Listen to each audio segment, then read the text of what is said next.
Nina, sa ngayon patuloy yung pagdating ng mga participants mula sa iba't ibang rehiyon, partikular sa Region 3 at Calabarzon para dumalo nga dito sa isasagawang National Rally for Peace na pangungunahan ng Iglesia ni Cristo bukas dito sa Quirino Grandstand. Samantala kanina, sinabi ng PNP na asahan na yung kaliwat ka ng checkpoint sa iba't ibang lugar sa bansa. Kasabay na rin yan ng pagsisimula ng election period ngayong araw na magtatagal hanggang sa June 11, 2025. Mismong sina COMELEC Chairman George Garcia at PNP Chief General Romel Francisco Marbil ang nanguna sa ceremonial launching ng COMELEC checkpoint sa Ermita, Maynila. Ayon kay General Marbil, 1,472 na mga checkpoint ang ipinakalat nila sa buong bansa na makikita sa umaga, sa tanghali hanggang sa gabi.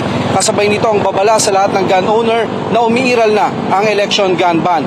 Ang mga mahuhulihan ng baril makakasuhan ng paglabag sa Omnibus Election Code. Ayon sa PNP, ang mga checkpoint sa iba't ibang lugar sa bansa ay magiging bahagi na rin ng paghahanda nila para sa isasagawang National Rally for Peace bukas na pangungunahan ng Iglesia ni Cristo. Sa Maynila, kung saan gagawin ang sentro ng aktibidad, aabot sa 5,500 na mga pulis ang i-deploy ng PNP. Sa Quirino Grandstand, magtitipon-tipon ang mga participants mula sa buong National Capital Region, sa Region 4 at maging sa Region 3. Kaya ngayong gabi pa lang ay ipinapakalat na ng mga pulis sa lansangan para umalalay sa mga dadalo sa aktibidad. May security plan na rin na inilatag ang PNP sa mga regional office kung saan isasagawa naman itong kasabayang isasagawa itong national rally sa 12 pang venue na sa buong bansa.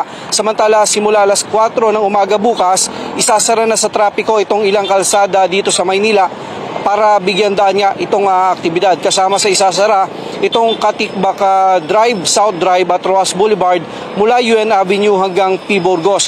Isasara din sa trapiko itong TM Calao at Bonifacio Drive mula P. Burgos hanggang sa Anda Circle at P. Burgos mula Roas Boulevard hanggang sa Taft Avenue at itong Maria Orosa Street. Aabot naman sa 1,300 na mga tauhan ng MMDA ang ide-deploy nila ngayong gabi para umalalay din sa trapiko.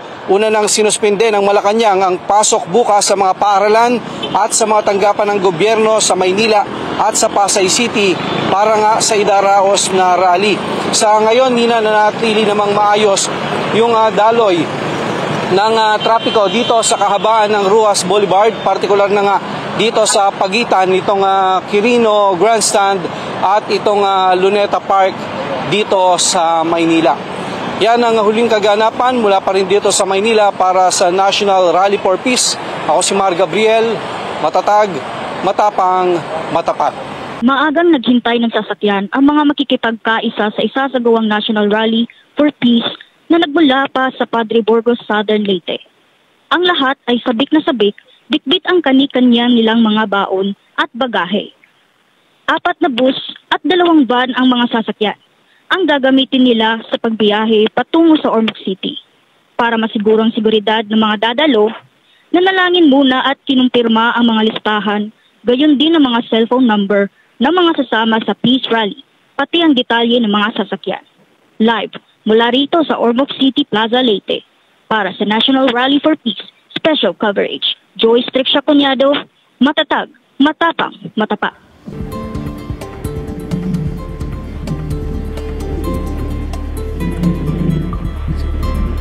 Isa sa gagawing National Rally for Peace sa Butuan City Sports Complex bukas, January 13. Masaya sila at sabik sa kanilang gagawing pakikipagkaisa na panawagan sa kapayapaan ng ating bansa. 3 oras naglakbay ang ating mga kababayan na naghahangad ng pagkakaisa at kapayapaan para sa bansa. Live mula dito sa Surigao City para sa National Rally for Peace Special Coverage, Jade Suwandite, matatag, matapang, matapat. Samantala, handa na rin ang mga miyembro ng Society of Communicators and Network o SCAN International mula Batangas para sa kanilang deployment sa isasagawang National Rally for Peace sa Quirino Grandstand bukas. Ang naturang grupo ay kinabibilangan ng mga emergency first responders na handang tumulong sa anumang kaganapan bukas sa gitna ng rally. Samantala sa Davao City, mahigit sa 300 mga vans ang sabay-sabay na babiyahe patungong San Pedro Square sa nasabing lungsod para sa isasagawang National Rally for Peace sa nasabing lugar. Sarado na ang 10 pangunahing mga kalye dito sa Davao City bilang bahagi ng paghahanda sa isasagawang National Rally for Peace na inaasahang dadaluhan ng marami na magmumula sa iba't ibang dako ng Region 11 at Region 12. Nailatag at papatapos na rin ang pagsasaayos ng stage at ilan pang mga kinakailangan para sa nasabing aktibidad dito sa lungsod. Maayos at mapayapa sa buong kapaligiran ng Rizal Park na siyang pinaka-venue ng National Rally for Peace dito sa Davao.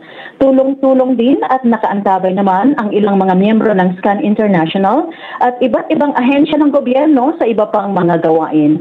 Nakaantabay na rin ang iba't ibang rescue teams, Davao City Fire Station, Urban Search and Rescue, Davao City Central 911 at marami pang iba. Samantala, maayos pa ang daloy ng trapiko sa ilang bahagi ng lungsod na hindi apektado ng mga nagsarang kalye. Patuloy na dumarating ang mga lalahok sa National Rally for Peace at inaasahang may mga darating na sa venue ngayong gabi. Mula rito sa Rizal Park sa Davao City, para sa National Rally for Peace Special Coverage, Heidi Hipolan, matatag, matapang, matapat. Mula na ang Iglesia ni Cristo ng paghahanda para sa inaasahang National Rally for Peace na gaganapin bukas January 13. Isa sa mga venue ay ang Capital Park and Lagoon sa Bacolod City kung saan inaasahang dadalo ang mga miyembro ng INC mula sa iba't ibang bahagi ng Negros Island Region. Bilang bahagi ng kanilang paghahanda, isinasaayos na ang mga gagamiting canopies, stage, lead wall, portalets at maging ang mga parking area malapit sa venue upang magbigay ng maayos na espasyo para sa mga sasakyan na dadalo. May mga designated na parking lot para sa mga pribadong sasakyan at bus na gagamitin upang maiwasan ang anumang abala sa daloy ng trapiko at makapagbigay ng maayos na akses sa papasok at palabas ng event area. Ang ganitong mga hakbang ay sinasagawa ng mga miyembro ng INC upang magkaroon ng isang maayos at matagumpay na rally sa layunin na magkaisa upang itaguyod ang kapayapaan at kaayusan sa bansa. Live mula rito sa Capital Park and Lagoon, Bacolod City, para sa National Rally for Peace Special Coverage, kasama si Reinhardt Narana. Ako si Christine Similiano. Matatag, matapang, matapat.